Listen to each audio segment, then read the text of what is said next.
So Herb McKinley, a name most of you would know, competed at Penn Relays in 1946 and 1947, winning relay titles for the University of Illinois. He would go on to win gold at the Olympics 1952 as part of the Jamaican team, and he won consecutive silver medals in subsequent years. So in 1964, Kingston College was the first Jamaican team to participate at Penn Relays. Here we are with the Vice Chair of Team Jamaica Bickle, Karen Wilson Robinson. So talk to us about what you've been doing since you've restarted and the process of getting athletes here for Penn Relays. That's a loaded question. Yes. It's been very busy because tonight is our launch to Penn Relays.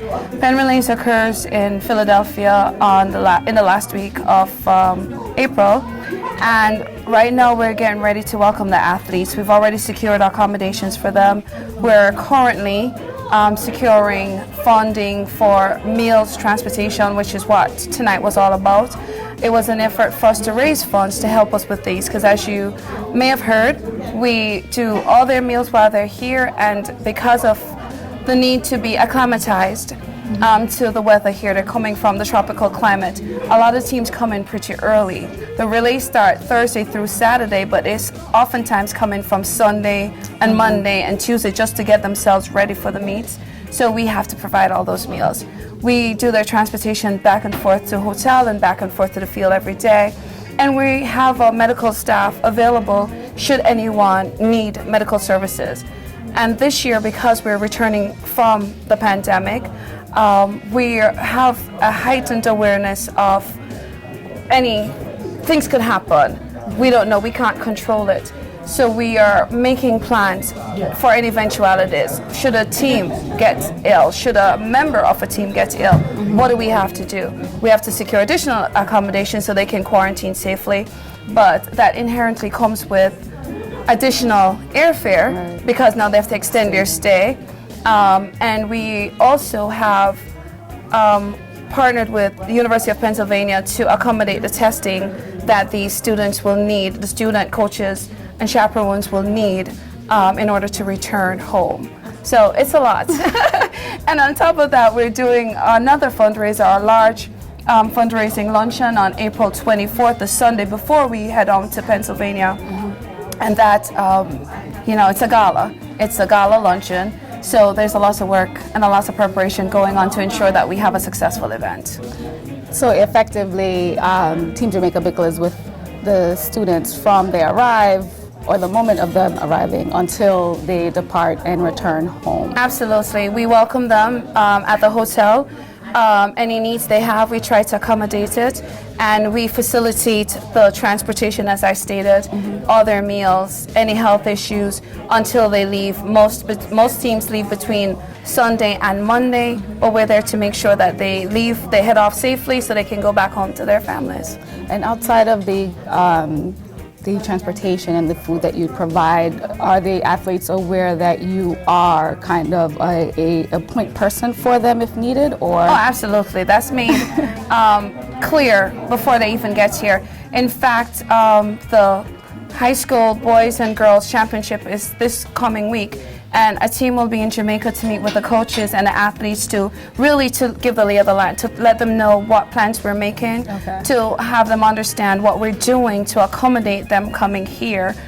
So they're well prepared and they know that they can count on our team to ensure that they're safe and they're able to be successful in doing what they do best. And going out there. And how do they stay connected with family while they're here with Team Jamaica Bickle, whether it's to report their successes or, other events that are occurring? Good question.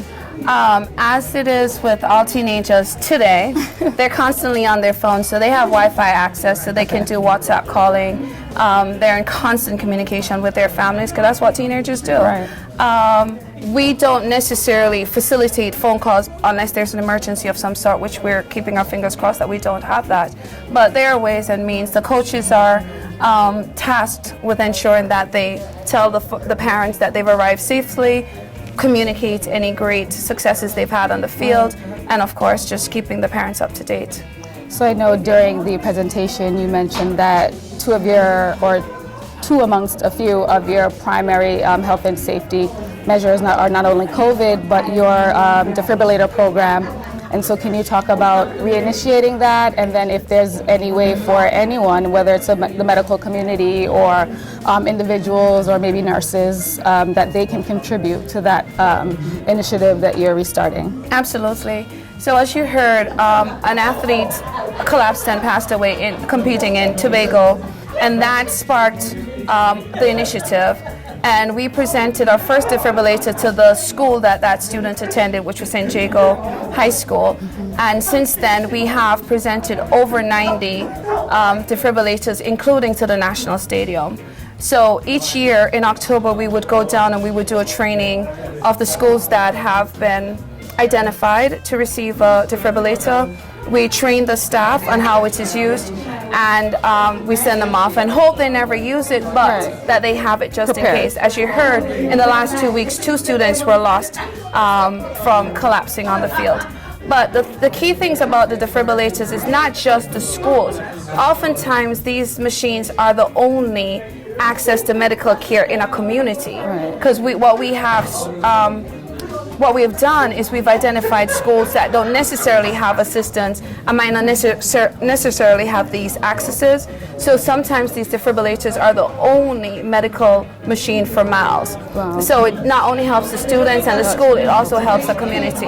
How can folks donate? These machines cost us $1,500. And that's buying it in bulk. So anyone who is willing to donate, they can go to our website at www.teamjamaicabickle.org, www.teamjamaicabickle.org, and they can donate on our website. And that's the easiest way at this time for folks to donate. But every donation helps. We want to kickstart it again this year. The last time we did it, we gave, I think, about 30 machines, and we're ramping up slowly, but we would like to be able to give 30 machines. And for the purposes of Team Jamaica Bickle and preparing for our athletes, just repeat the donation information again if you'd like to donate specifically towards helping athletes now and in the future to receive benefits from Team Jamaica Bickle's organization. Absolutely. It's www.teamjamaicabickle.org, www.teamjamaicabickle.org. Thank you. Thank you, Ms.